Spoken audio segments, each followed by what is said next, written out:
If you guys are looking for some coins to get the best FIFA 18 squads, then check out mulefactory.com. They're the cheapest site I found for coins. They deliver in 5 minutes. Now they even pay you back for your card, cover your 5% transfer fee with a brand new player auction wizard. And if you use TGC Kurt5 at checkout, you get 5% off your order. Check them out with the link down below now. What's up guys, Curtis here and welcome to a brand new FIFA 10 to FIFA 18 episode. Today we're switching things up a little bit. We've done some confirmed transfer episodes in the past and today we're going to look at some rumoured transfers. Now, these are all rumours at the time of recording, but of course there is a chance that they could become permanent transfers or the rumours could be absolutely squashed. So, at the time of recording, these are current potential rumours in FIFA and obviously in real life football. We're going to be looking at how some of these players have changed from FIFA 10 to FIFA 18 and how they might have an effect on their new teams going forward.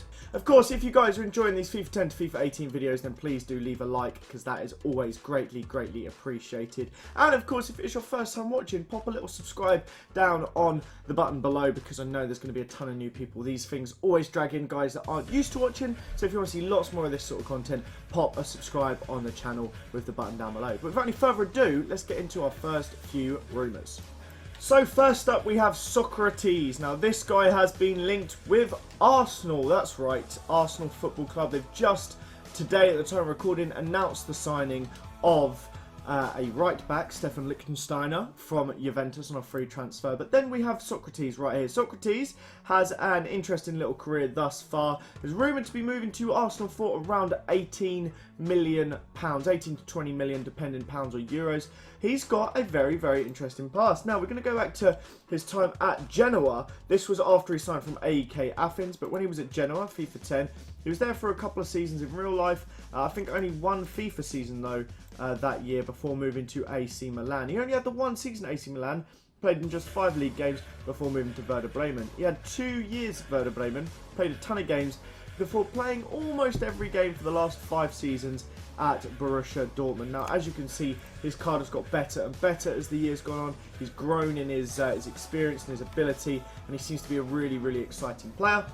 If Arsenal pick him up, he could be very good. As you can see, he's 30 years old. He's just, in fact, in a couple of days he's going to turn 30. So he's not the youngest player, but a nice bit of experience could be useful for Arsenal at the back, especially when you look at how they've been playing the last couple of seasons.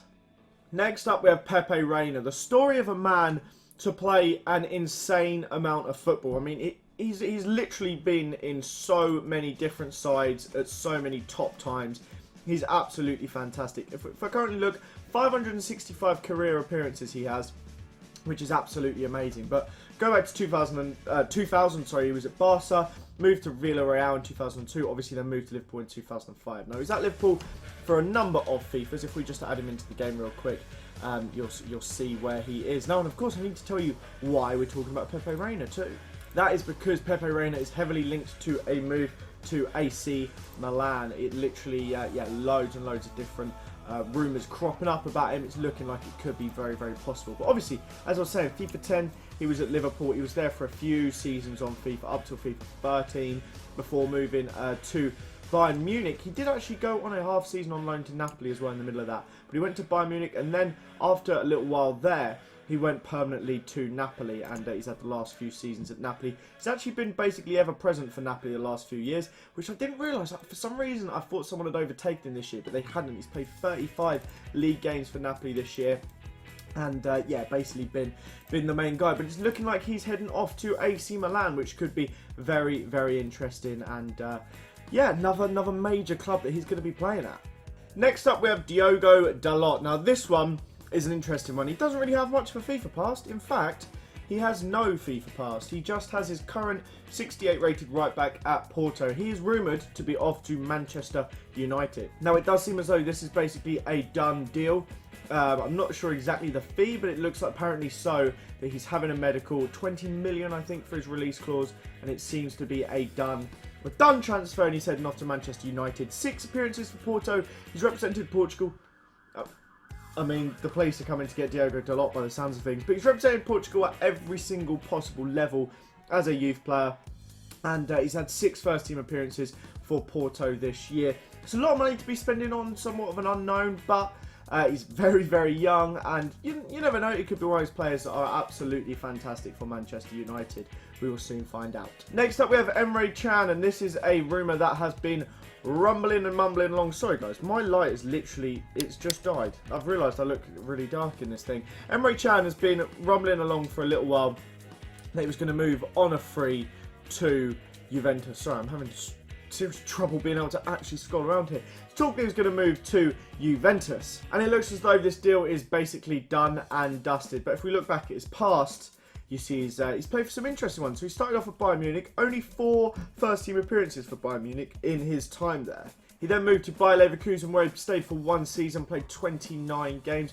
Moved on to Liverpool then, and it seemed as though he was going to be playing a bit further back. He was employed as like a centre-back, as part of the back 3, and he did that for a season and a half pretty much before moving further forward. He was a CDM at centre-mid. He's basically stayed as a centre-mid for the last couple of seasons, but falling out of favour with Jurgen Klopp this year, has not really featured as much as he would have liked, and particularly in the second half of the season when they've really found that strong central midfield trio of the 3 English lads. Doesn't really seem like Emre Can's going to be breaking back into the squad, so it looks as though it's a done deal that he is off to Juventus on a free this summer.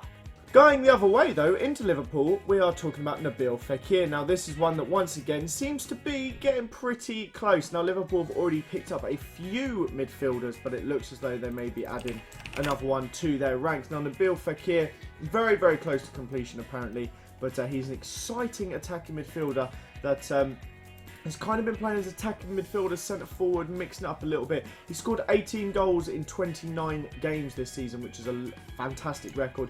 But he's been at Lyon for almost all of his career. You can see here, he kind of flirts between centre attacking mid, striker, right wing, centre attacking mid. Depends who else was in the squad. Obviously, Alex Lacazette was there before this season. And then this kind of freed up Fekir to play a little bit further forward. But in my mind, he really suits that Liverpool team. He can do similar to what Roberto Firmino can do and be part of a real versatile midfield that can kind of go forward, come back and get involved in lots of different aspects of the play. So Nabil Fekir, potential to be a really exciting transfer this summer to Liverpool. Next up, we have one that has been rumbling on again for quite some time. It looked as though it was going to be done in January, and now there's lots of chatter returning about it, and that is Riyad Mahrez to Manchester City. The rumour has returned, and it looks, he's wanted to be off for a little while. It looks like this might be the summer where he finally gets to leave. But if we look back at his career, I'm sure a lot of you guys know about his past. He started off at a side called Quimper Kerfiund, I don't know how to say it, and they were in the lower leagues of France. He then moved on to Le Havre, where he then spent 3 full seasons before heading on, no, sorry, 2.5 seasons before heading off to the Championship in the summer of 2000, in the January of 2014, if I can get my words out there. So obviously he had a couple of seasons playing in France, moved to Leicester, and then kind of had a really good second half of the season, then had that fantastic season when they eventually stayed up, and that run just continued and continued. He ended up as an 85 in FIFA 17, obviously after they won the league, and then an 84 this season. He's picked up his goals again this season, 12 goals in 36. This one a lot stronger than last year's return of 6, but big talk of him going to City. Maybe he was playing for a move this season. That could be what it was. Anyway, on to the next one, and that's going to be Rui Patricio. Now this one is absolutely fascinating. As Wolves sign every single Portuguese player under the sun, they look to potentially be adding yet another to that portfolio. Now there are rumours that with all the unrest going on currently at Sporting, and I think there's like potential of a contract expiry, the Wolves could pick up Rui Patricio. They were apparently in for him a little while ago, and now he'll either be a lot cheaper or free depending on how they structure the deal. But Rui Patricio has been at Sporting since 2006. He's a 30-year-old. He's the Portuguese goalkeeper, 68 caps for them. If you look throughout his FIFA few years, he's got better and better as time has gone on. He's ended up as an 84 this year. It was an 83 this year. It was an 84 last year. But he plays 30 plus games every single season. Absolutely fantastic goalie. And if Wolves actually manage to pull this off, it is one hell of a signing. And yeah, it'll be very, very interesting if they do. So big props to Wolves if they manage to pull that off. But they'll be adding yet another Portuguese to their ranks. And it'll be very interesting to see how he gets on in the Premier League. Now on to our next one, and that is SungYeung. Now, talks are kinda coming up that he's going to be off to AC Milan. Seems like an odd one. He's just got relegated with Swansea, but there's lots of chatter about him off to AC Milan. Now, If you see in FIFA 10, he started off playing for FC Seoul, but then he moved to Celtic. He was at Celtic for 2 seasons before making his move over to Swansea, but he didn't stay there. I'm not sure if you guys remember this, but he went on loan to Sunderland that season. Odd one as well. I love that he went to Celtic and then went to Swansea. I feel like Swansea and Southampton both signed quite a few players from Celtic. I don't know if that's just a mental thing in my head that I've made up, but just seems to be the case. And obviously he spent the last few years at Swansea improving year on year in FIFA, and it also seems though he's improved in real life, but now he might be off to AC Milan. I'm not sure if he has a relegation release clause or what the situation is with his contract, but there are talks of him heading off to AC Milan. But let's move on to our next one now. I'm going to go on to Matteo Darmian. Now Matteo Darmian is it double T or is it is double T? He is one that signed for United with a ton of promise. There's talk of him heading back to Italy now and actually heading off to Juventus. Now, if he does go to Juventus, very, very interesting, but we'll look back at his history over the last few years. So, he was at AC Milan before moving to Padova for this FIFA 10 year. It was just on loan. He then went to Palermo the following season. This was back when EA didn't have badges for all the Italian clubs and didn't have the licenses. After that, he moved to Torino when they were in Serie B and actually got promoted with them. 33 games he played, he was constantly in that side. He stayed in Italy for a few years at Torino, played really, really well. And then went, I believe, to the Euros. I might be wrong, that might have been the season before he moved or something like that. Or the World Cup or something, but he was involved with the Italian national team. Before then moving to Man United, where he's played quite a lot to start off with, and I think a few injuries and Mourinho just not really liking him. He's only ended up playing 8 games this season, so it'd be very interesting if he heads back to Italy. He's got a decent amount of caps. He's got 36 caps for the national side, so he's obviously liked in Italy. And if he heads over to Juventus, it could be curious to see if he actually gets a decent regular amount of starts and just how much effect he'll have. But we'll finish up with that one now, and we'll go on to our final one of the episode. And this is one that I don't know how creditable this rumour is, but I've seen a lot of talk of it on Twitter in particular, that Sadio Mane is off to Real Madrid. Now there was comments that basically said that he'd already agreed a deal before the Champions League final, all this stuff. So look, I'm not sure how real it is, but there's a lot of talk about it going around. I know I'm repeating the same sort of thing, but you guys get what I mean. Anyway, we'll go back to FIFA 14 when he was at Red Bull Salzburg on the game. This is when he started to make a name for himself. He was at FC Metz beforehand, but that was when he was first known. Before moving to Southampton, where he had 2 full seasons there, scored a decent amount of goals, was really, really strong going forward.